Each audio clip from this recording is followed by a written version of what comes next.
Hello viewers, আজ আমরা 2024 সালের Royal Martin English question bank class 8-এর সেকেন্ড সামেটিভ এভলিউশন টেস্ট থেকে মডেল অ্যাক্টিভিটি 1 তোমাদের যে স্কুলটা দেওয়া রয়েছে আরামবাগ হাই স্কুল এইচএস, তার সিন প্যাসেজ, আনসিন প্যাসেজ এবং গ্রামার পোর্শন ডিসকাস করব।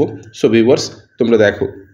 ফার্স্ট অফ অল তোমাদের এখানে যে রিডিং কম্প্রিহেনশন সিনটা দেওয়া রয়েছে প্রোজ, এটা কিংস টেল থেকে নেওয়া হয়েছে।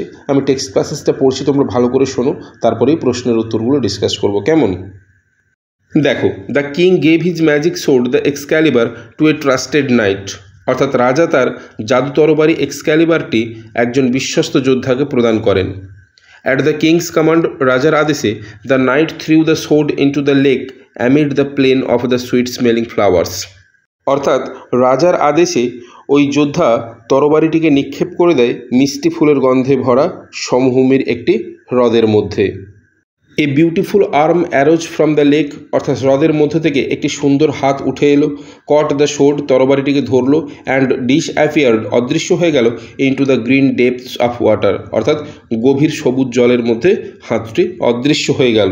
The knight came back and told the king what had happened, অর্থাৎ ওই যোদ্ধা ফিরে এসে রাজাকে সমস্ত ঘটনা বলল, কি ঘটেছিল। কিং আর্থার স্মাইল্ড, রাজা আর্থার হাসলেন। হি ইনস্ট্রাক্টেড হিজ পিপল, তিনি তার লোকেদেরকে নির্দেশ দিলেন to put him on a barge, অর্থাৎ তাকে একটি বাজরায় তুলে দিতে। It was the hour of twilight, অর্থাৎ তখন ছিল গোধূলি বেলা।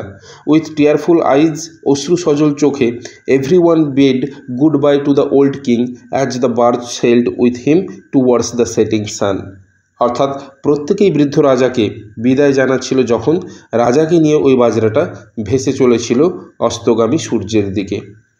ওকে, সো ভিউয়ার্স, এই ছিল তোমাদের টেক্সট প্যাসেজ। এবার এখান থেকে যে প্রশ্নগুলো দিয়েছে চলো ডিসকাস করে নেওয়া যাক। দেখো, একের এতে কী বলেছে, টিক দ্য কারেক্ট অল্টারনেটিভ, অর্থাৎ সঠিক বিকল্পটিতে টিক চিহ্ন দাও। ফার্স্ট কোয়েশ্চেনটা দেখো, দ্য আর্ম ওয়াজ, অর্থাৎ বাহুটি ছিল। অপশান কী রয়েছে, বিউটিফুল, আগলি, থিন, ফ্যাট। সঠিক অ্যান্সার হবে অপশান এ, বিউটিফুল। এরপর টু এর কোশ্চেনটিকে দেখো, টু এতে কী বলেছে, ইট ওয়াজ দ্য আওয়ার অফ, অর্থাৎ এটা ছিল সময়। অপশানগুলো কী রয়েছে, মিড নাইট, নুন, ইভিনিং, টুয়াইলাইট। সঠিক অ্যান্সার হবে অপশান ডি, টুয়াইলাইট, অর্থাৎ গোধূলি বেলা। এরপরে চলে আসবো আমরা বিয়ের দাগে। দেখো, বিয়ের দাগে কী বলছে, state whether the following sentence is true or false, অর্থাৎ নিচের বাক্যটি সত্য কিংবা মিথ্যা কিনা বলো। Provide supporting sentence in favour of your answers, অর্থাৎ তোমার উত্তরের পক্ষে সহযোগী বাক্য প্রদান করো। দেখো, আয়ের দাগের স্টেটমেন্টটি কী বলেছে, the sword was an ordinary one, অর্থাৎ তরবারিটি ছিল খুবই সাধারণ। এটা ফলস হবে। সাপোর্টিং সেন্টেন্স কী লিখবো, দেখো, the king gave his magic sword the Excalibur to a trusted knight, অর্থাৎ রাজা তার একজন বিশ্বস্ত যোদ্ধাকে ওই জাদু তরবারি অর্থাৎ এক্সক্যালিবারটি দিয়েছিলেন। এরপরে চলে আসবো আমরা শিয়ের দাগে। দেখো, শিয়ের দাগে কী বলেছে, from where did the arm rise and where did it disappeared, অর্থাৎ তরবারিটি কোথা থেকে উত্থিত হয়েছিল এবং কোথায় বিলীন হয়ে গিয়েছিল। তাহলে অ্যান্সারে কী লিখব, the arm rose from the lake and it disappeared into the green depths of water, অর্থাৎ হাতটি হ্রদ থেকে উত্থিত হয়েছিল এবং হ্রদের জলের সবুজ গভীরতায় সেটি বিলীন হয়ে গিয়েছিল। ওকে, এরপর আমরা চলে আসবো রিডিং কম্প্রিহেনশন আনসিনে। দেখো, দুইয়ের দিকে কী বলেছে, রিড দ্য ফলোয়িং প্যাসেজ, অর্থাৎ নিম্নলিখিত অনুচ্ছেদটি পড়ো and answer the questions given below, এবং নিম্নলিখিত প্রশ্নগুলির উত্তর দাও। তোমাদের এখানে যে আনসিন প্যাসেজটা রয়েছে আমি পড়ছি, তোমরা ভালো করে শোনো, তারপরেই কিন্তু প্রশ্নের উত্তরগুলো ডিসকাস করবো। কেমন? দেখো, cold drinks have no nutritional value, অর্থাৎ ঠান্ডা পানীয়গুলির কোনো পুষ্টিমূল্য বা পুষ্টিগুণ নেই। They contain sugar, chemical, preservatives, edible color and quite a lot of unknown ingredients and finally highly pressurized carbon dioxide, অর্থাৎ এই ঠান্ডা পানীয়গুলির মধ্যে রয়েছে চিনি, রাসায়নিক পদার্থসমূহ, প্রিজারভেটিভস, ভোজ্য রং, এছাড়া আরও অনেক অজানা উপাদান। সব শেষে রয়েছে উচ্চ চাপযুক্ত carbon dioxide. They are harmful to human body and health, তারা মানব শরীর এবং স্বাস্থ্যের জন্য অত্যন্ত ক্ষতিকর। Because of their high acid content, cold drinks damage the thin membranes in the stomach and small intestine, অর্থাৎ তাদের উচ্চ অ্যাসিড সামগ্রীর কারণে কোল্ড ড্রিঙ্কসগুলি পাকস্থলী এবং ছোট অন্ত্রের পাতলা ঝিল্লির ক্ষতি করে। So the enzymes that help in digestion can not function properly, তাই যে উৎসেচকগুলি হজমে সাহায্য করে তারা সঠিকভাবে কাজ করতে পারে না। Haynes we should stop having cold drinks, তাই আমাদের ঠান্ডা পানীয় খাওয়া বন্ধ করতে হবে। সো ভিউয়ার্স, এই ছিল তোমাদের আনসিন প্যাসেজ। এবার এখান থেকে যে প্রশ্নগুলো দিয়েছে চলো ডিসকাস করে নেওয়া যাক। দেখো 2-এতে কী বলেছে, complete the sentences with information from the above passage, অর্থাৎ উপরের অনুচ্ছেদ থেকে তথ্য নিয়ে বাক্যগুলিকে সম্পূর্ণ করো। দেখো আয়ের দাগে কী বলেছে, কোল্ড ড্রিঙ্কস কন্টেন্ট, তাহলে বাক্যটিকে সম্পূর্ণ করবার জন্য কী লিখব, sugar, chemical, preservatives, edible colour and many other unknown ingredients and finally highly pressurised carbon dioxide ব্র্যাকেটের মধ্যে CO2, অর্থাৎ ঠান্ডা পানীয়তে চিনি, রাসায়নিক পদার্থ, প্রিজারভেটিভস, ভোজ্য রং এছাড়া আরও অনেক অজানা উপাদান এবং উচ্চ চাপযুক্ত কার্বন ডাইঅক্সাইড মিশ্রিত রয়েছে। ওকে, এরপর 2তে রয়েছে কোল্ড ড্রিঙ্কস ড্যামেজ, অর্থাৎ কোল্ড ড্রিঙ্কস বা ঠান্ডা পানীয় ক্ষতি করে, তাহলে বাক্যটিকে সম্পূর্ণ করবার জন্য কী লিখব, the thin মেমব্রেন্স of the stomach, অর্থাৎ পাকস্থলীর পাতলা ঝিল্লি অ্যান্ড স্মল ইন্টেস্টাইন, অর্থাৎ ছোট অন্ত্রের ক্ষতি করে। কেমন? এরপরে চলে আসবো আমরা বিয়ের দাগে। দেখো বিয়ের দাগে কী বলেছে, answer the following questions in complete sentences, অর্থাৎ নিম্নলিখিত প্রশ্নগুলির সম্পূর্ণ বাক্যে উত্তর দাও।